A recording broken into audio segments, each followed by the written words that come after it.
네명의 시각으로 깊게 이슈를 들여다보는 시간 정치사색입니다. 오늘도 윤주진 정치 컨설턴트, 정혁진 변호사, 김성환 시사평론가, 강성필 더불어민주당 국민소통위 부위원장과 함께합니다. 어서 오십시오.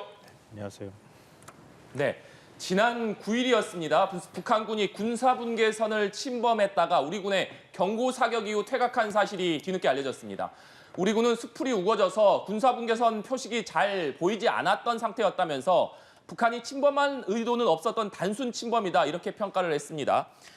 윤주진 대표님, 지금 우리 군에서는 일단 지난 9일 있었던 북한의 침범이 의도는 없었다 이런 것으로 평가를 했었습니다만 아무래도 지난 9일이 북한이 오물풍선을 보내고 우리 군이 대북 확성기 방송을 했던 날이기 때문에 군사적 긴장이 더욱 고조되는 것 아니냐 이런 우려가 나오고 있습니다. 어떻게 보십니까? 물론 북한군이 어떠한 의도로 정말 고의적으로 군사 경계선을 넘었는지 아니면 정말로 우연의 일치로 그날 마침 그런 일이 발생했는지는 저희가 알 길은 없습니다. 네. 다만 만약에 정말 고의로 침범을 했다 하더라도 물론 우리는 적극적으로 절차에 맞게 대응에 나섰죠. 그렇지만 상대의 의도와 상관없이 어쨌든 우리 군 입장에서는 아주 그냥 우연의 사고로 규정하고 정상적인 절차에서 대응해서 아무 일도 일어나지 않았다는 식으로 정리를 하는 것이 네. 확전을 자제하고 서로의 긴장 고조를 차단할 수 있는 좋은 대응책이라고 생각을 합니다. 그래서 우리 군이 현명하게 판단을 했고 또 북한군 입장에서도 만에 하나 정말 경계선을 분계선을 그 고의로 넘었다 하더라도 이런 식으로 우리 군이 먼저 정리를 해버리면 더 이상 북한군도 확전을 더 이상 확대할 수 있는 명분이 없거든요. 그러한 점에서 서로가 잘 이 사건은 마무리가 된 것이 아닌가 그렇게 평가할 수 있겠습니다. 일단 지난 9일 있었던 사건은 우리 군의 침착한 대응으로 잘 마무리된 것 아닌가 이렇게 평가를 해주셨습니다. 강성필 부위원장께서는 현재 남북 간의 대치 상황 그리고 군사적 긴장이 고조되는 것 아니냐 이런 우려가 나오는 상황에서 어떻게 보고 계십니까? 그러니까 이제 오물풍선이 왔지 않습니까? 네. 그래서 저희가 대북 확성 방송을 했습니다. 또 이제 오물풍선이 올 수가 있고 또 김여정 부부장이 새로운 방식으로 도발을 할 수가 있거든요. 그러면은 여기에 대해서 우리 군이 대처를 해야 되는데 사실 지난번에 오물풍선이 왔을 때 처음에 한 차례는 이해를 할 수가 있으나 네 차례나 왔을 때까지 격추를 시킨다거나 어떤 뚜렷한 대책이 없이 확성기 방송을 하겠다라는 말만 했거든요. 그런데 우리 국민들은 불안해합니다. 사실. 그리고 특히나 접경지대에 있는 분들은요. 재산 피해도 심합니다. 그러니까 캠핑장, 체험장, 농사, 그리고 또 소음 이런 것 때문에 불안해서 살 수가 없다고 하는데 이런 분들의 의견은 무시가 된 채 우리 군은 도대체 어떠한 전체적인 로드맵을 가지고 대응을 하는지가 궁금하다.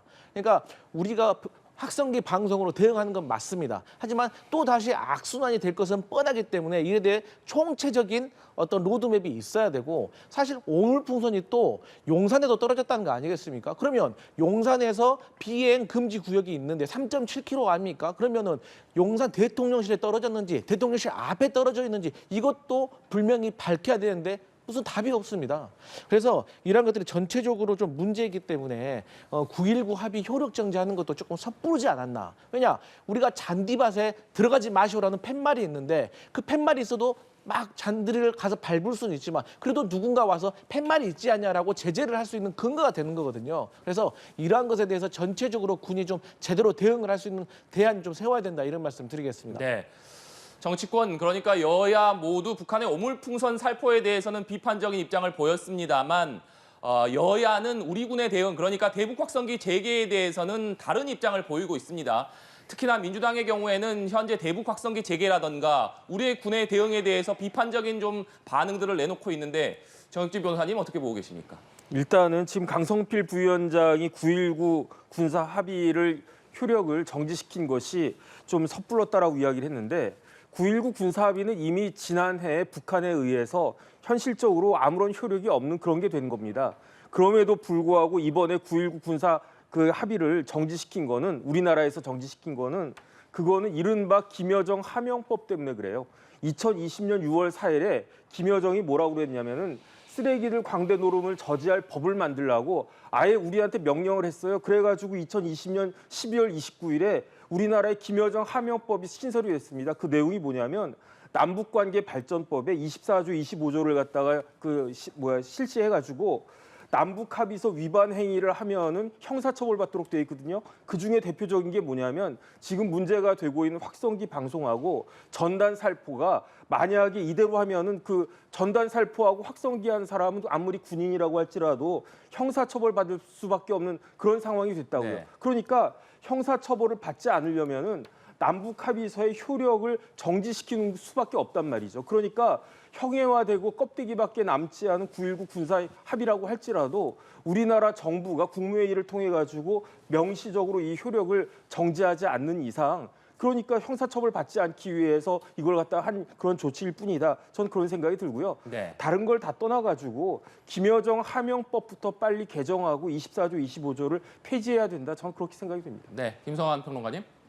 요즘 국민들께서 남북 긴장 완화가 얼마나 소중한지 평화가 얼마나 중요한지 아마 깨달으셨을 것 같아요. 그러니까 이전에 마치 문재인 정부에서 평화를 얘기한 게 굴종한 것이다 이렇게 자꾸 얘기를 하고 있는데 그게 아닐 수 있구나. 이걸 아마 실감하고 있지 않을까 그런 생각이 들고요. 지금 남북 간에 굉장히 위험하다고 얘기하는 건 안전핀이 없기 때문이에요. 그러니까 9.19 군사합의 뭐 이해관계는 다를 수는 있겠으나 어찌 됐든 간에 북한이 돌발적인 행동을 할 수 없도록 하는 최소한의 장치였다고 볼 수 있거든요. 근데 9.19 군사합의 사실 무력화된 거나 다름이 없잖아요. 그리고 남북 군 통신선도 없는 상태입니다. 그럼 지금 북한 병사들이 잠깐 뭐 NLL 넘어왔다가 지금 다시 되돌아갔다가 군사분계선 넘어왔다가 되돌아갔다고 얘기하는데 만약에 판단 실수로 착오로 거기에서 만약에 총격전이 벌어졌다고 한번 상상을 해보십시오. 그럼 어떤 일이 벌어질 수 있었겠습니까? 총에서 끝나는 게 단순 소총에서 끝나는 게 아닐 수도 있었거든요. 우리 병사들은 다치거나 숨지지 않겠습니까? 그러면은 그걸 관리할 수 있는 뭔가의 장치가 있어야 되는데 지금은 아무런 장치가 없는 상태라는 거예요. 그게 지금 더 불안하게 만드는 것이다 이렇게 생각하고요. 그러니까 남북 긴장이 더 훨씬 고조될 수 있는 상황이었잖아요. 대북 확성기 방송하고 김여정 부부장 담아 나오고 그 북한이 또 4차 우물 그 풍선 다시 보냈단 말이에요. 근데 우리 정부가 이 부분에 있어서는 상황 관리를 굉장히 적절하게 잘했다. 저는 그렇게 평가하고 싶은데요. 일단 대북 확성기 방송을 2시간만 하고 더 이상 하질 않는 상황이거든요.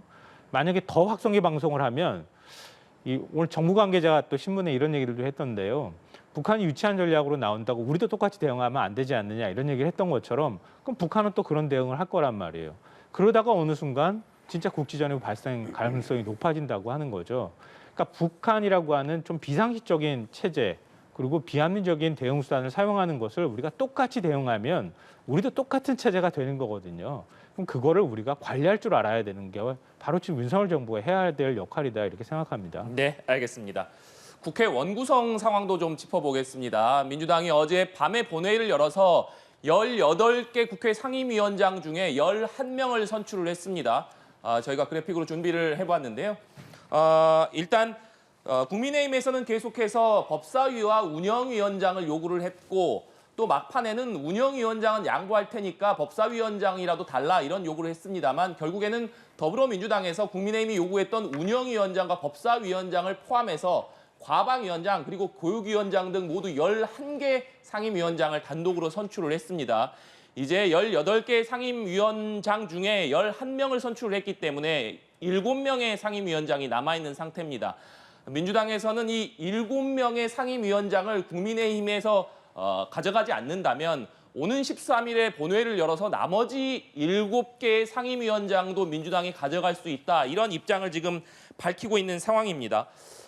일단은 어제 민주당에서 본회의를 열고 11명의 상임위원장을 단독 선출했기 때문에 국회의장, 운영위원장, 법사위원장까지 민주당 그러니까 한 당이 가져가는 것은 헌정사상 초유의 일이다 이런 평가가 나오고 있는데 강성필 부위원장님, 민주당이 어제 본회의를 열고 결국에는 법사위원장과 운영위원장까지 선출을 했습니다. 이 배경 어떻게 설명하시겠습니까? 그러니까 저희 민주당으로서는 선거 이후에 계속해서 주장을 해왔습니다. 그러니까 법사위를 왜 민주당이 가져와야 하는지 짧게 말씀드리면 대통령께서 거부권을 제2요구권을 계속해서 남발을 하시기 때문에 이제는 더 이상 법사위에서의 견제 역할이 기능을 잃어버린 겁니다. 그래서 오히려 법사위를 국민의힘이 가져가게 된다면 법사위에서 정쟁만 들고 그렇기 때문에 민생 법안까지 잠기는 그러한 불능이 내용이 있기 때문에 저희가 법사위를 가져온 것이고요. 운영위 같은 경우도 최근에 최혜병과 관련돼서 네. 대통령실 인사들의 개입이 속속들이 드러나고 있습니다. 그러면 우리가 운영위를 열어가지고 대통령실 관계자를 불러서 물어봐야 될 거 아닙니까?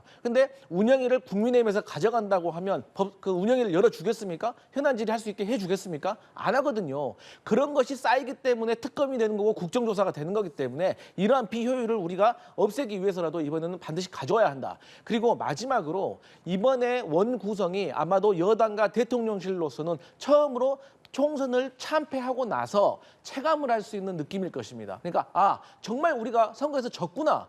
우리가 지금 할 수 있는 게 없구나. 그러면 민주당이 과거에는 역풍을 두려워해서 이러지 않았는데 네. 왜 이번에는 이렇게 할까요?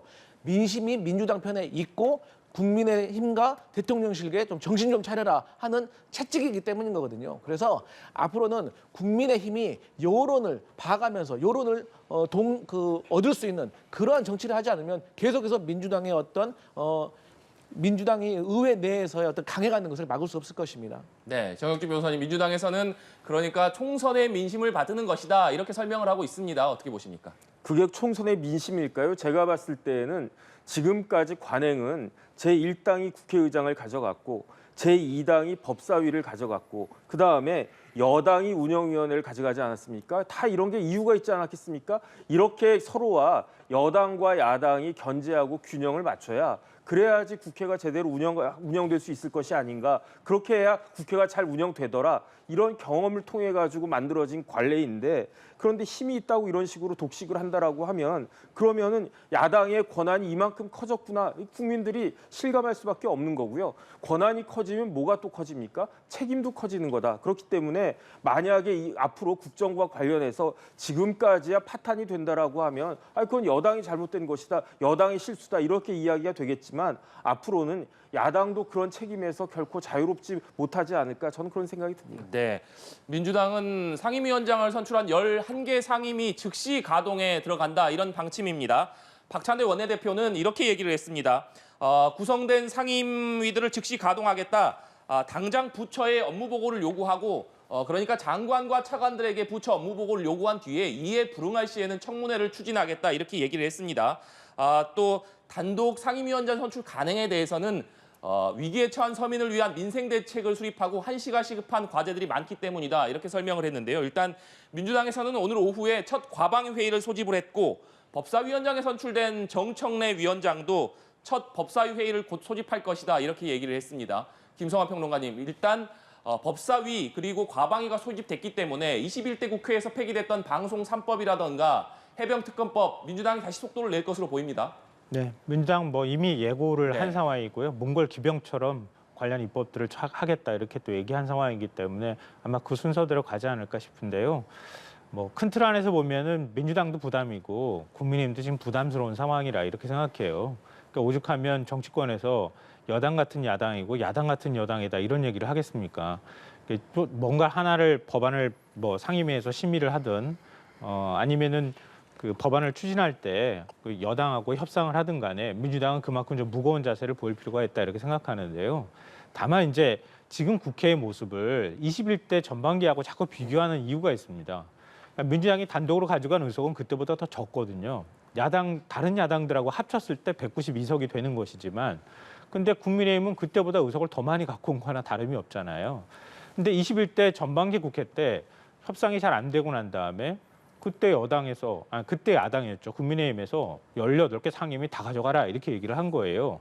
근데 김정인 전 국민의힘 비대위원장이 오늘 언론하고 인터뷰를 했더라고요. 그때 왜 그러셨습니까? 이렇게 기자가 물었어요. 물으니까 국회 가동을 좀 빨리 할 필요가 있어서 그래서 그냥 나머지 상임위원장 자리 다 가져가라고 얘기했다. 이렇게 얘기한 거예요. 그럼 한번 지금하고 비교를 해보십시오. 그때 국민의힘은 야당이었고요. 지금은 여당입니다. 국민의힘은 집권 여당으로서의 무게감을 전혀 안 갖고 있는 느낌이에요. 어떻게든 국정을 운영해야 될 거 아닙니까? 야당하고 협상을 좀 더 주도적으로 풀어서 넘겨줄 건 넘겨주는 한이 있다 하더라도 어찌됐든 윤석열 정권 집권 후반기를 어떻게 해서든 뭔가 성과를 내는 국회로 만들거나 정부를 만들어야 될 필요성이 있는 거 아닙니까? 그런데 국민의힘은 그냥 버팅기거나 상임위원 명단조차 제출하지 않는 이런 모습들을 보이고 있고요. 또 민주당이 법상으로 지금 국회를 빨리 가동해야 된다 얘기할 때 오히려 국민의힘이 더 다급해야 되는데 전혀 다급하지 않고 오히려 더 침대 축구한다는 얘기를 들을 정도로 거꾸로 행동하고 있다 이렇게 생각하고요. 그리고 상임위원장 배분도 역시 저는 마찬가지라고 보는데요. 그러니까 지난 21대 때는 국회 때는 민주당이 여당이었어요. 여당이 180석 가져가서 다 상임위원 독식했기 때문에 결국은 나중에서 비판을 받을 수밖에 없었던 상황으로 내몰렸거든요. 근데 지금은 여당이 국민의힘입니다. 대통령이 여당 소속입니다. 그러면은 지금 192석 가져갔다고 하는 야당, 170석이 넘는 의석 가지고 있는 민주당이 야당이에요. 그럼 윤석열 대통령을 견제하기 위해서는 민주당이나 야당이 법사위원장 갖고 가는 게 맞다는 거예요. 윤 대통령 계속 거부권 행사만 할 겁니까? 그러면은 국정 내내? 민주당이 어떤 방식으로든 지금 시추 문제도 가지고도 시끄러운 것처럼 어떤 방식으로든 법사위뿐만 아니라 다른 상임위를 통해서 견제해야 하는데 그걸 국민들이 저는 바라고 있다고 생각하거든요. 근데 언제까지 국민의힘은 집권 여당인데 다 가져가라. 우린 아무것도 안 하겠다. 상임위 밖에서 국회 밖에서 투쟁할 것처럼 이렇게 얘기해 버리면 저는 오히려 더 국민 여론이 나빠지고 역풍 맞을 거라고 생각합니다. 네, 윤준희 대표님 지금 국민의힘에서는 상임위 활동 보이콧을 선언한 상태인데 지금 정청래 위원장도 그렇고 최민희 위원장도 그렇고 법사위 그리고 과방위를 소집을 했습니다. 아마도 국민의힘 배분된 의원들은 참여하지 않을 것으로 보이는데 과연 방송 3법이나 해병특검법안에 민주당이 속도를 낼 것이냐 그 부분은 어떻게 보십니까? 당연히 속도를 낼 것으로 보입니다. 왜냐하면은 특히 이제 공영방송 같은 경우에 8월에 임기가 이제 이사회 임기가 만료되는 시점에 맞춰서 야당 같은 경우는 반드시 이제 이 대통령의 임명권을 저지하려고 하는 움직임을 보이고 있어요. 그래서 과방위 같은 경우에서 특히 이 방송 3법을 처리하려고 하는 노력을 지금 기울이고 있는 것이죠. 그런데 지금 다른 문제를 다 떠나서 법사위가 사실은 가장 큰 쟁점입니다. 왜냐하면 이 법사위라고 하는 것은 법사위 자체의 법안도 심사를 하지만 다른 상임위원회에서 심사해서 처리한 법안을 마지막으로 심의하는 어떻게 보면 여과장치와 같은 역할을 하는 곳이고 또 어떻게 보면 우리 국회에서 어떻게 보면 상원의회 같은 역할을 한다 이렇게도 평가를 하거든요. 국회의장을 한 정당이 가져갔다면 법사위는 그 다른 정당이 가져가는 것이 그동안 쭉 지켜졌던 관례인데 사실 이것을 깼던 게 바로 지난 21대 국회였습니다. 바로 민주당이 국회의장직과 법사위원장직을 모두 가져가겠다고 하는 바람에 결국은 그때도 민주당의 상임위를 독식을 했던 것이거든요. 네. 그리고 그 상임위 독식이 역풍을 불러와서 결국은 그 당시에 민주당이 지금의 국민의힘에 양보를 했었습니다. 그러한 전례가 있음에도 불구하고 이번에도 반드시 법사위를 독차지하겠다라고 하는 것은 최소한의 견제와 균형의 원리를 인정하지 않겠다라는 것이어서 국민의힘 입장에서는 이런 국회에 과연 참여할 명분과 실익이 있느냐라고 하는 근본적인 질문에서는 당연히 들러리를 설 수 없다라는 판단을 내릴 수밖에 없겠죠. 네. 이 말씀은 좀 드리고 싶은데요. 21대 후반기 국회 때가 윤석열 대통령이 취임한 이후거든요. 14번 거부권 행사했습니다. 아니 13번이라고 한 번은 이제 이후라고 따지면은 13번 정도 거부권을 행사했다고 볼 수 있는데요.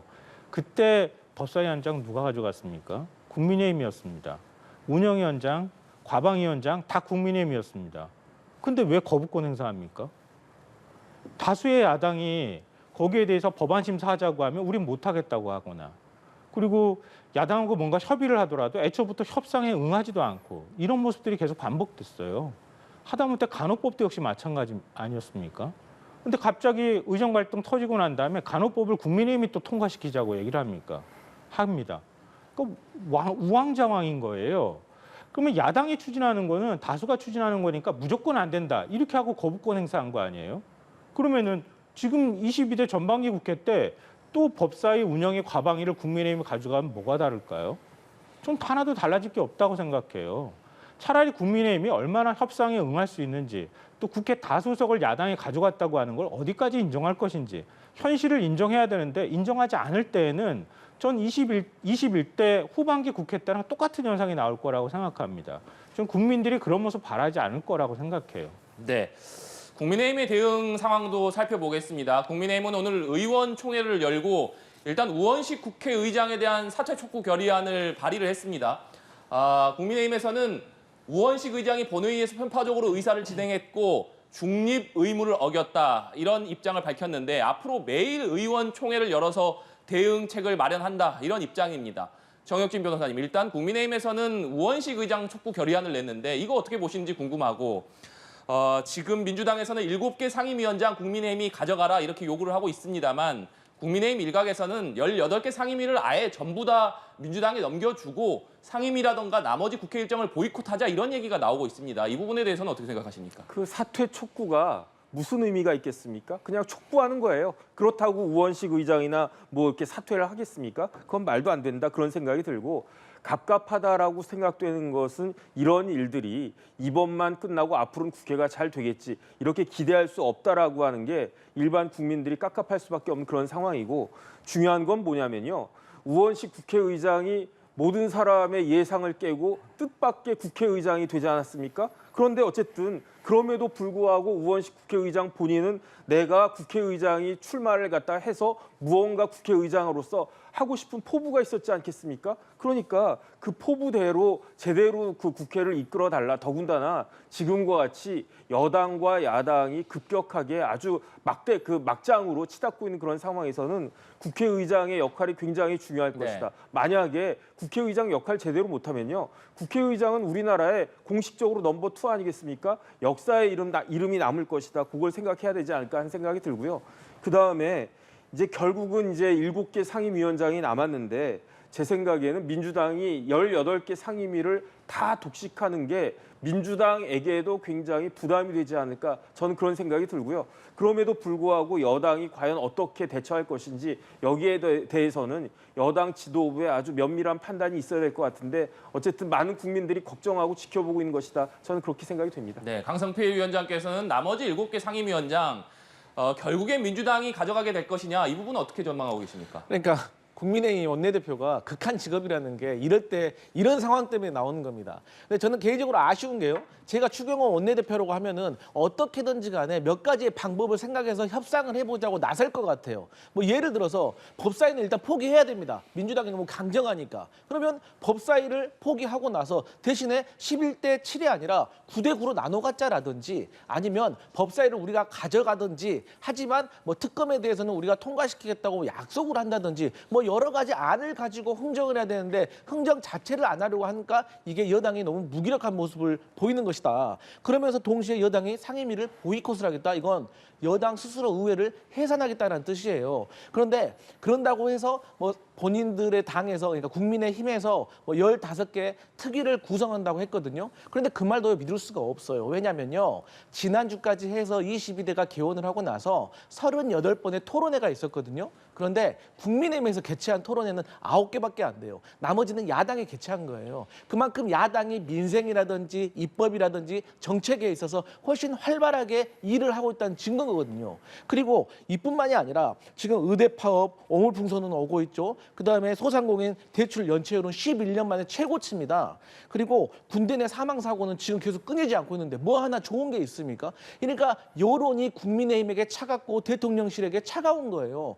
여론이 이렇게 차가우니까 국민의힘이 아닌 민주당이 그 여론을 등에 업고 18개도 우리가 독식하겠다라고 할 수 있는 거거든요. 그래서 저는 이양기사 이렇게 된 거 빨리 깨끗하게 법사위를 포기하고 나머지 상임이라도 가져가서 열심히 하는 모습을 보여서 여론을 좀 만회해서 다시 흥정에 나설 것을 조언 드리고 싶습니다. 네, 알겠습니다. 이 내용도 짚어보겠습니다. 법원이 대북 송금 혐의로 이화영 전 경기도 평화부지사에게 중형을 선고한 이후에 검찰의 칼끝이 이재명 대표를 향하고 있습니다. 검찰이 이르면 이번 주 중에 이 대표를 기소할 것이다 이런 전망이 나오고 있는 가운데 민주당에서는 검찰과 법원을 전방위로 압박하는 아이디어들을 좀 내놓고 있습니다. 먼저 대북 송금 특검법은 발의를 한 상태고 윤석열 대통령이 이 특검법에 대해서 거부권을 행사할 때에는 수사 검사들에 대해서 탄핵 소추를 하겠다 이렇게 밝힌 상황입니다. 여기에 더해서 법 왜곡죄, 검사 기피죄 같은 방안들을 좀 검토를 하고 있는데 먼저 김성환 평론가님, 지금 민주당에서 검찰뿐만 아니라 법원까지 좀 압박하는 방안들을 검토하고 있는데 그 배경에 대해서 어떻게 보십니까? 일단 지금 쌍방울 대북 송금 의혹과 관련해서 좀 여러 주장들이 나오고 있는 네. 거잖아요. 그런 게 이제 반영이 일부 됐던 것이다 이렇게 생각하는데요. 예를 들면 이런 거잖아요. 이화영 전 부지사가 회유와 압박을 받았다 이렇게 얘기를 했고 뭐 검사 술자리, 술판 뭐 이런 주장들도 하고 있지만 그건 이제 뭐 개인의 주장이라고 둔다 치더라도 쌍방울 내부 관계자가 지금 뉴스타파하고 인터뷰를 통해 가지고 공개한 내용들이 있거든요. 그러니까 참고인으로 검찰에 한 7, 8번 출석을 했다고 하는데 갈 때마다 김성태 회장하고 쌍방울 임원들이 한 자리에 모여 있더라. 이게 사실 공범이거든요. 공범을 한 자리에 이렇게 모아놓는 건 있을 수가 없는 일이거든요. 이른바 진술 세미나를 열었다 이런 의혹까지 제기되고 있는 상황입니다. 그런데 만약에 당연히 검사가 이런 자리를 만들어줬겠죠. 교도관은 바깥에 있었다고 하니까요. 이렇다면 검찰 내부에서 뭔가 진상조사를 하거나 아니면 재판부가 이 부분에 대해서 따져봐야 될 거 아닙니까? 근데 전혀 그런 움직임이 없어요. 그러니까 이럴 때는 어떻게 해야 되는가? 이런 이제 문제의식에서 출발한 측면이 있는데요. 검사 기피제는 아시다시피 판사도 기피할 수 있잖아요. 그러니까 요건을 까다롭게 하면 검사 기피제도 제가 볼 때는 공정하게 수사하지 않을 경우에 피조사자 입장에서는 요구할 수 있는 거 아닐까? 인권 차원에서라도 한 번쯤 검토해 볼 필요가 있다 생각하는데요. 물론 내용 자체를 무조건 제가 그 조사를 받고 수사를 받는 입장에서 저 검사 싫다고 해서 기피가 되는 건 아니니까 그렇게 오해하시는 않아도 될 것 같고요. 이 법 왜곡죄라고 하는 거는 독일에도 형법 조항에 이게 있다 그래요. 그러니까 검사, 판사가 뭐 예를 들면 어떤 사건에 대해서 한쪽 일방에게만 유리하게 판결을 내린다거나 아니면 기소권을 행사한다거나 이런 것들이 나타날 때 그럴 때 법 왜곡죄로 처벌할 수 있도록 돼 있다고 합니다. 이게 언제 처음 나왔느냐면 2018년 이 법원 사법농단 때 얘기가 처음 나왔어요. 다 관련자들이 줄줄이 무죄 판결 받은 걸 아시겠지만 그때 무죄 판결을 받은 걸 보면서 공무원이 직무상 어떤 행위를 했다 하더라도 그거를 처벌하기가 굉장히 어렵구나라는 걸 아마 느끼셨을 거예요. 그때 판결이 무죄 판결하면서 내놨던 논리가 판사는 재판에 개입할 권한이 없기 때문에 그러니까 개입했다 하더라도 이거를 처벌할 수가 없다. 직권남용 권리행사 방해가 해당이 안 된다. 이런 판결이었단 말이에요. 근데 이런 게 행위가 있었을 경우에 그러면은 아무도 처벌할 수 없게 되는 겁니까? 그러니까 만약에 재판에 개입했다고 해도 당신은 재판에 개입할 권한이 없으니까 어떤 것도 처벌할 수 없다고 말하는 건 말이 안 되잖아요. 근데 저는 우려할 만한 측면은 있다고 보지만 그러니까 이런 우려할 만한 측면을 어느 정도 불식시켜가면서 이런 허점이 발생했을 때 판사와 검사를 의율할 수 있는 방법이 있는가 이 부분에 대해서는 한 번쯤 머리를 맞대고 국회가 논의할 필요는 있다고 생각합니다. 네, 윤주진 대표께서는 어떻게 평가하십니까? 이 취지와 의도가 사실 중요한 것 같아요. 정말로 민주당이 평소에도 이러한 법안이 필요하다라고 국민들을 지속적으로 설득해 왔다면 오히려 설득력이 있었을 것 같아요.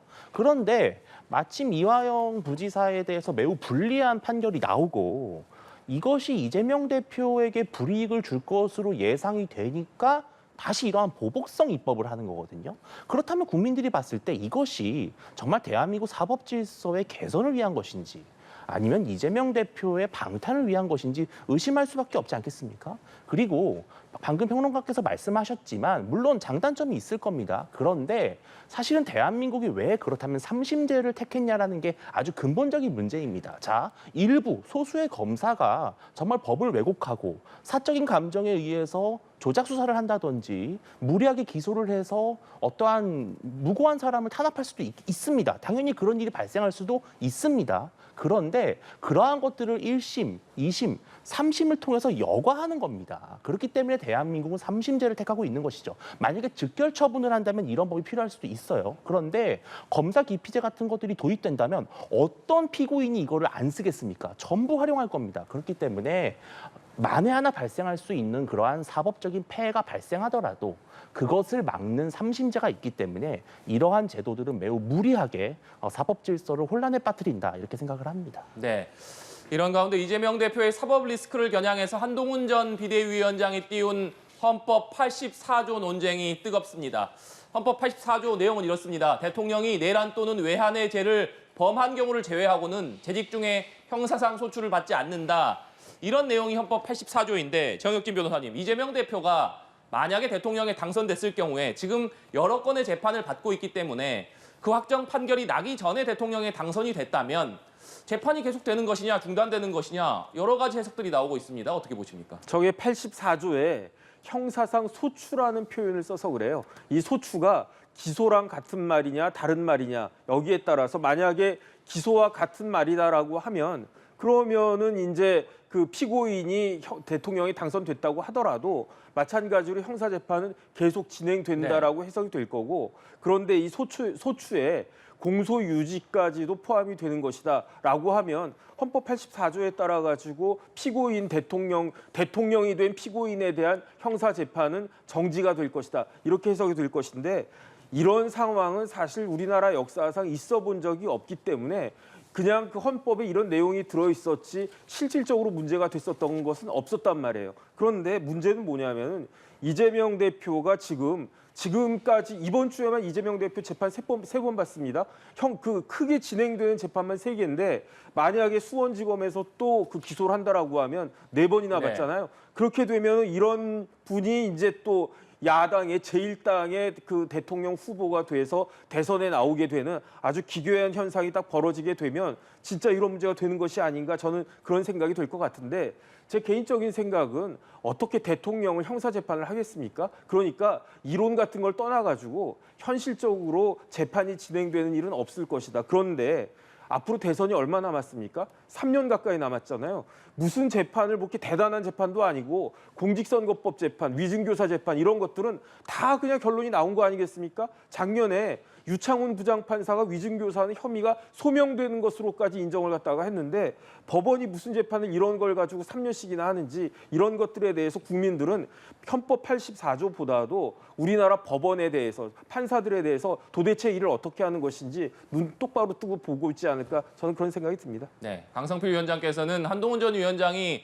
84조 관련해서 띄웠습니다. 어떤 배경이라고 보십니까? 이제 뭐 본인께서 본인이 당 대표를 나가기 전에 어떤 본인의 어떤 그 입장에 대해서 표명도 하고 관심도 끌고 뭐 이런 여러저러한 정치적인 이유라고 생각을 하는데요.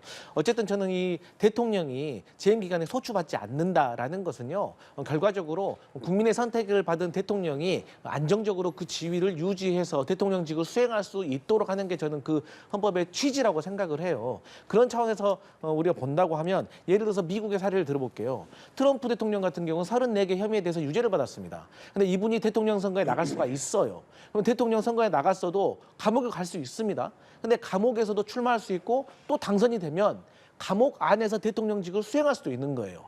그러면 미국이라는 나라가 대통령제를 실천하고 있는 나라인데 왜 이렇게 하느냐? 그것은 국민들이 트럼프의 유죄를 알면서도 선택을 했다는 거예요. 그러니까 국민의 선택을 최우선의 가치로 뒀기 때문에 이러한 시나리오가 가능한 거거든요. 마찬가지로 뭐 이재명 대표가 대통령 선거에 나가서 대통령이 될지 뭐 그 전에 재판을 받을지는 모르겠지만, 어쨌든 국민들이 이번 총선처럼 그 사법 리스크를 다 알고 있고 그러한 과정에서 대통령이 됐다면 당연히 국민의 선택을 존중을 해서 그 재판은 중단되는 것이 맞다. 저는 그게 국민의 좀 합리적인 시선이 아닌가, 그렇게 보고 있습니다. 네, 이런 상황 속에서 민주당이 당원 당규를 개정을 했습니다. 현재 당원 당규에는 대선 1년 전에는 대표나 최고위원들이 사퇴하게 돼 있었는데 상당하거나 특별한 사유가 있을 때 예외로 둘 수 있는 조항을 마련을 했고, 특히나 부정부패와 연루가 돼서 검찰에 기소된 당직자는 기소와 동시에 직무를 정지하기로 하는 내용이 있었는데 이 내용은 삭제를 하기로 했습니다.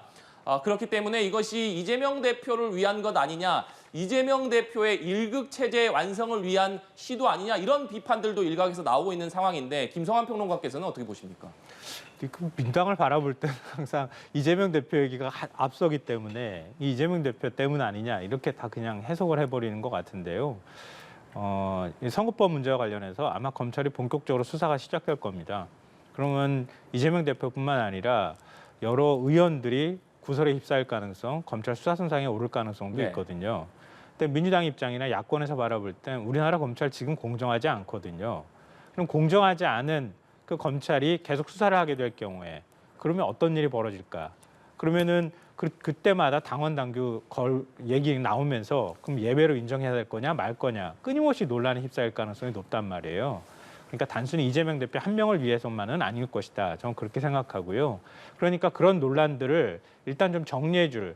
그러니까 예전에 문재인 사실 대통령 당대표 시절에 그때 만들어놨던 네. 조항인데요. 그때하고 지금하고는 상황이 많이 달라졌다. 그 부분을 민주당이 좀 감안한 것이 아닐까 싶고요. 당대표 임기 단축하는 문제에 대해서는 저는 좀 갸웃갸웃해요. 그러니까 이재명 대표가 아직 연임한다고 명확하게 밝히지도 않았거든요. 근데 이걸 건드리면 당연히 연임하는 거라고 사람들은 생각하지 않겠습니까? 뭐 연임할 수도 있겠죠. 할 수는 있는데 이거는 진짜 위인설관이라는 소리 듣기 딱 좋은 상황이다. 더군다나 지금 국회 원구성 때문에 여야 간에 막 갈등이 있는 상황에서 이 문제를 굳이 왜 지금 이 시점에서 건드렸을까? 이건 타이밍상으로도 저는 별로 좋지 않다고 생각해요. 그러니까 이 부분은 뭐 이재명 대표는 본인이 요구한 건 아니다 이렇게 얘기는 하고 있지만 어찌됐든 간에 지방선거 공천권까지 행사하는 문제까지 고민한 흔적은 보이는 것 같고요. 야당이기 때문에 구심력이 없어질 경우에 당이 혼란에 빠질 가능성도 있다. 그런 부분은 우려한 측면은 저는 있다고는 보지만 그렇다 하더라도 이거는 좀 긁어부스럼 만든 측면은 있다. 나중에 가서 이재명 대표가 확실하게 뭐 연임을 하든 안 하든 간에 뭔가 전략이 짜여지고 난 다음에 그때 가서 논의해도 늦지 않은 거를 너무 서둘러서 해놔서 좀 비판을 일부러 사고 있는 거 아닌가 하는 생각이 들어서 좀 걱정스럽습니다. 네, 윤준희 대표님. 저는 이재명 대표에 대한 충성맹세 경쟁 같은 느낌이 들어요. 왜냐하면 제가 언론 보도를 보니까 이재명 대표가 비공개 최고위원회의에서 분명히 본인의 당대표 임기에 관련해서는 당원 개정을 하지 말자는 의견을 냈다고 했습니다. 그럼에도 불구하고 일부 강성 친명 최고위원이 찾아가서 설득을 해서 이런 당원 개정이 지금 추진된 거예요. 이게 정말 국민 앞에서 뭐 하는 행동인가라는 생각이 좀 들어요. 본인이 안 하겠다는데 왜 이거를 굳이 합니까? 그리고 상당하거나 특별한 사유. 이거 한마디로 그냥 귀에 걸면 귀걸이, 코에 걸면 코걸이 아니겠습니까? 결국은 이재명 대표의 임기에 제한을 두지 않겠다라는 장기 집권을 완전히 합리화해주는 그런 개정이거든요. 저는 이러한 것이 과연 지금 대한민국에서 당내 민주화가 위협받고 있는 상황인데 이러한 특정 정당, 지금 민주당은요, 그 역사와 전통이 얼마나 깁니까? 그런 제1야당 대한민국의 민주당이 이재명 대표라는 한 사람에 의해서 사당화되는 모습을 보여주는 것이 과연 민주당의 미래에 맞는 것인지 정말 의구심이 듭니다. 네, 알겠습니다. 오늘 정치사색은 여기까지입니다. 네 분 오늘도 말씀 고맙습니다.